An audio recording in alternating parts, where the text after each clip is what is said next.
बड़े बूढ़ों को दुखी करने वाला देश कभी भी आगे नहीं बढ़ सकता। अब दूसरे पहलू की बात करते हैं। हमारे देश में अक्सर महिलाओं को पुरुषों के बराबर हक दिए जाने की बात होती रहती है, लेकिन पुरुषों के अधिकार की बात करने वाले बहुत कम लोग हैं। ऐसे में आपको यह जानना चाहिए कि दिल्ली की एक अदालत ने महिलाओं द्वारा पुरुषों की प्रताड़ना पर चिंता जाहिर करते हुए क्या कहा है। दिल्ली की एक ट्रायल कोर्ट ने रेप के आरोपी एक वकील को बाइज्जत बरी कर दिया है, क्योंकि उस पर आरोप लगाने वाली महिला ने अदालत में यह माना है कि उसने जानबूझकर इस व्यक्ति को फंसाने के लिए झूठा रेप केस दर्ज करवाया था। इस पर ट्रायल कोर्ट की जज निवेदिता अनिल शर्मा ने अपने फैसले में कहा कि हर कोई महिलाओं के अधिकारों को लेकर लड़ रहा है, लेकिन कोई भी पुरुषों की इज्जत और आत्मसम्मान के बारे में बात नहीं करता। ऐसे पुरुषों के लिए कानून कहां है जो महिलाओं द्वारा झूठे केस में फंसा दिए जाते हैं। शायद इस बारे में कदम उठाने का वक्त आ चुका है।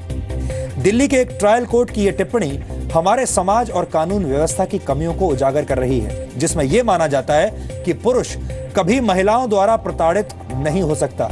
और अब हम इस पहलू पर विस्तार से बात करेंगे, क्योंकि बहू द्वारा अपनी बेबस और बीमार सास की पिटाई की खबर ने एक बार फिर से दहेज प्रताड़ना के खिलाफ कानून की धारा 498A को लेकर चली आ रही बहस को और तेज कर दिया है।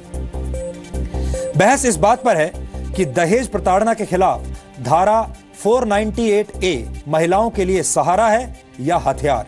और अब हम इसी गंभीर सवाल का एक तथ्यात्मक डीएनए टेस्ट आपके सामने पेश करेंगे, फिर आप खुद फैसला कीजिएगा।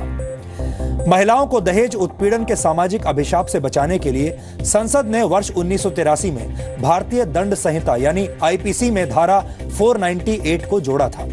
हमारे देश में दहेज हत्याओं के कड़वे सच को नकारा नहीं जा सकता, लेकिन इस सच का एक पहलू यह भी है कि धारा 498A का गलत इस्तेमाल करने वाली महिलाओं के लिए यह एक खतरनाक हथियार की तरह है, जिसके जरिए वो अपने गलत इरादों को पूरा करती हैं। और ऐसा इसलिए होता है क्योंकि महिला के पति या पति के परिवार द्वारा उसके प्रति अत्याचार करने पर धारा 498A के तहत दर्ज मामला गैर जमानती है, यानी नॉन बेलेबल है। धारा 498A के आरोप में सिर्फ एफआईआर में नाम लिखवा देने के आधार पर ही पति और उसके परिवार के लोगों को गिरफ्तार किया जा सकता है। इसलिए जानकार ये मानते हैं कि धारा 498A पति पक्ष के लोगों को परेशान करने का सबसे आसान तरीका है। नेशनल क्राइम रिकॉर्ड्स ब्यूरो के मुताबिक वर्ष 2012 में धारा 498A के तहत दर्ज मामलों में 1,97,762 व्यक्तियों को गिरफ्तार किया गया। इनमें लगभग 1/4 यानी 25% महिलाएं थीं। इन महिलाओं में शिकायत करने वाली महिला की सास और ननद भी शामिल थी। धारा 498A के तहत दर्ज मामलों में चार्जशीट यानी आरोप पत्र दाखिल करने की दर 93.6% है, जबकि आरोपियों पर दोष साबित होने की दर सिर्फ 15% है।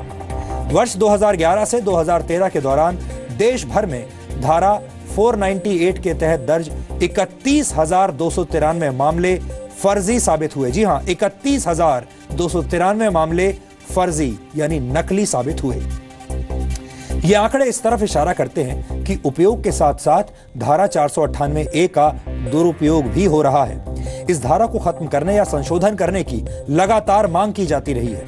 इस धारा के दुरुपयोग को लेकर सुप्रीम कोर्ट ने 1 या 2 बार नहीं बल्कि कई बार गंभीर टिप्पणियां की हैं, जिनमें से कुछ के बारे में आज मैं आपको बताऊंगा। 19 जुलाई 2005 को सुप्रीम कोर्ट ने धारा 498A को कानूनी आतंकवाद की संज्ञा दी थी। 11 जून 2010 को सुप्रीम कोर्ट ने धारा 498A को लेकर कहा था कि पतियों को अपनी स्वतंत्रता को भूल जाना चाहिए। 14 अगस्त 2010 को सुप्रीम कोर्ट ने भारत सरकार से आईपीसी की धारा 498A में संशोधन करने के लिए कहा था। सिर्फ इतना ही नहीं, 22 अगस्त 2010 को केंद्र सरकार ने सभी राज्यों की पुलिस को धारा 498A के प्रावधानों के दुरुपयोग के बारे में चेतावनी दी थी। विधि आयोग ने अपनी 154वीं रिपोर्ट में इस बात को साफ शब्दों में स्वीकार किया था कि आईपीसी की धारा 498A के प्रावधानों का दुरुपयोग हो रहा है। नवंबर 2012 में सुप्रीम कोर्ट ने एक बार फिर कहा कि केवल एफआईआर में नाम लिखवा देने से पति पक्ष के लोगों के खिलाफ धारा 498A के तहत मुकदमा नहीं चलाया जाना चाहिए। इतनी गंभीर टिप्पणियों के बावजूद धारा 498A आज भी कायम है और इसका दुरुपयोग भी लगातार जारी है। इसे लेकर सुप्रीम कोर्ट ने 2 जुलाई 2014 को एक बार फिर से टिप्पणी की।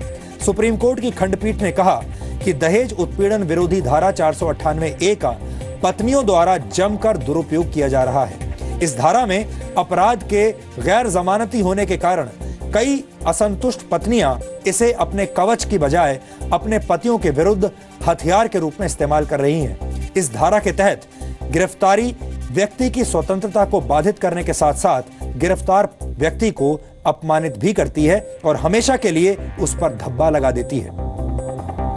धारा 498A